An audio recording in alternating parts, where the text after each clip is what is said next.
নেইমারের আন্তর্জাতিক ফুটবল থেকে অশ্রুসিক্ত বিদায়। ২০২৬ ফিফা ওয়ার্ল্ড কাপের শেষ ১৬র ম্যাচে নরওয়ের কাছে ২-১ ব্যবধানে হেরে স্তব্ধ হয়ে গেছে ৫ বারের বিশ্ব চ্যাম্পিয়ন ব্রাজিল। এই অপ্রত্যাশিত হারের পরপরই আন্তর্জাতিক ফুটবল থেকে নিজের অবসরের ঘোষণা দিয়েছেন ব্রাজিলের ইতিহাসের অন্যতম সেরা তারকা নেইমার জুনিয়র। ম্যাচ শেষে ৩৪ বছর বয়সী এই ফরোয়ার্ড আবেগপ্রবণ হয়ে বলেন, "আমি চেষ্টা করেছি, অনেক চেষ্টা করেছি। এবার সব শেষ।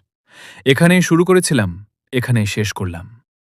নিউজার্সির মেটলাইফ স্টেডিয়ামে অনুষ্ঠিত এই ম্যাচে আর্লিং হালান্ডের জোড়া গোলে ৭৯ মিনিট এবং ৯০ মিনিট জয় নিশ্চিত করে নরওয়ে।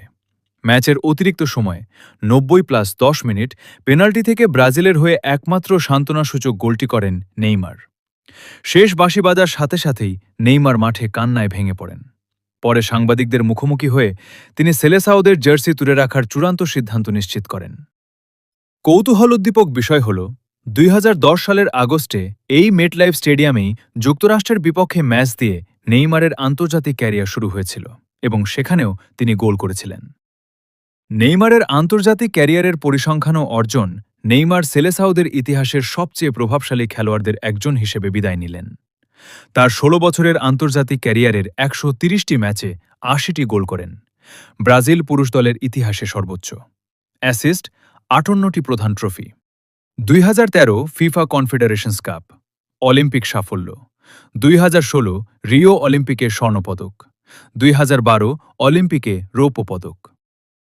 নেইমার জুনিয়রের এমন আবেগঘন বিদায়ের পর তার দীর্ঘদিনের ঘনিষ্ঠ বন্ধু পিএসজি ও বার্সেলোনার প্রাক্তন সতীর্থ লিওনেল মেসি সামাজিক যোগাযোগ মাধ্যমে একটি আবেগপূর্ণ বার্তা শেয়ার করেছেন। মেসি তার বার্তায় বলেন, "ফুটবল মাঠে তোমার সাথে কাটানো প্রতিটা মুহূর্ত আমি মিস করব ভাই। তুমি ফুটবলে যা দিয়েছ এবং এখনও যা দিচ্ছ তার জন্য তোমাকে অনেক ধন্যবাদ। মাঠের ভেতরে এবং বাইরে আমরা যে চমৎকার স্মৃতিগুলো একসাথে তৈরি করেছি সেগুলো আমি আজীবন মনে রাখব।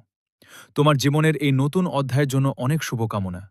তোমাকে অনেক ভালোবাসি।" মেসি এবং নেইমারের মধ্যকার এই গভীর বন্ধুত্ব ফুটবল বিশ্বে সবসময় অনন্য উদাহরণ হিসেবে দেখা হয়। বার্সেলোনায় লুইস সুয়ারেজের সাথে মিলে বিখ্যাত এমএসএন থ্রোই গঠন করা থেকে শুরু করে পিএসজিতে একসাথে খেলা, মাঠের বোঝাপড়ার পাশাপাশি তাদের ব্যক্তিগত সম্পর্ক অত্যন্ত মজবুত। তাই নেইমারের এই অশ্রুসিক্ত বিদায়ে মেসির এই বার্তা ভক্তদের আরও বেশি আবেগপ্রবণ করে তুলেছে। তার এই বিদায়ের পর থিয়েরি ওরি, জলাতান ইব্রাহিমোভিচ সহ ফুটবল বিশ্বের অনেক কিংবদন্তি নেইমারের খেলার শৈলী ও ফুটবলে তার অবদানের প্রশংসা করেছেন। এই হারের মাধ্যমে ব্রাজিলের ষষ্ঠ বিশ্বকাপ জয়ের স্বপ্ন আরও একবার ভেঙে গেল এবং ১৯৯০ সালের পর বিশ্বকাপে এটি ব্রাজিলের সবচেয়ে দ্রুততম বিদায়।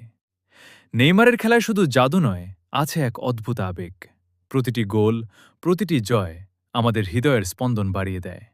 আমরা সবসময় নেইমারের পাশে আছি, তার এই জয়যাত্রা চালিয়ে যাওয়ার অনুপ্রেরণা নিয়ে। নেইমারের ভক্ত হিসেবে আমরা কেবল তার খেলা নয়, তার অনুপ্রেরণাও অনুসরণ করি। তার প্রতিটি মুহূর্ত আমাদের জীবনের একটা অংশ, যা আমরা কখনোই ভুলতে পারব না। মাঠের ভেতরে বা বাইরে নেইমার সর্বদা আমাদের অনুপ্রেরণা। তার দক্ষতা, তার সাহস, তার প্রতিটি পদক্ষেপে আমরা খুঁজে পাই শক্তি। আমরা তার সবসময় পাশে থাকব। সম্মানিত ভিউয়ার্স, আজকের এই পর্বটি কেমন লাগলো জানাবেন। ভালো লাগলে লাইক, কমেন্ট, শেয়ার করে পাশে থাকবেন। ধন্যবাদ।